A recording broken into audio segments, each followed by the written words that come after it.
dossier, surtout là, dans cette période qui est à la fois sensible à cause du coronavirus, mais aussi puisque c'était une période propice aux inondations.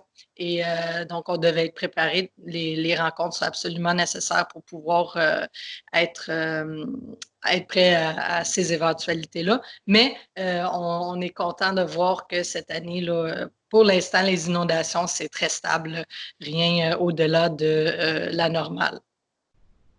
Vous attendez à ce qu'il y ait, somme toute, peu d'inondations, si je comprends bien? Pardon, je n'ai pas bien compris la...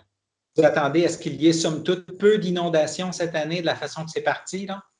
Oui, c'est ça, exactement. Donc, on voit là qu'il y a une stabilité. Je sais qu'on a annoncé quand même à plusieurs reprises là, que vous cherchiez des gens pour remplir des sacs de sable au cas. Est-ce que quand même vous avez beaucoup de citoyens qui ont répondu à l'appel et plusieurs sacs de sable de prêt au cas? Oui, donc en fait, ça, c'était un défi aussi, puisqu'à l'île du Pas, ici, on est tissé serré, si on peut dire ça comme ça. On a vraiment un sens de communauté, de vouloir aider son prochain. Donc, plusieurs ont répondu à l'appel pour l'ensachage des sacs de sable. Ensemble avec nos employés municipaux aussi, on a été capable d'ensacher environ 600 sacs. C'est certain qu'on devait encore là faire preuve là, de responsabilité en respectant les distances sociales, mais je peux dire que ça fait du bien de pouvoir en ces temps-ci là, justement être actif, mais aussi proactif pour notre milieu.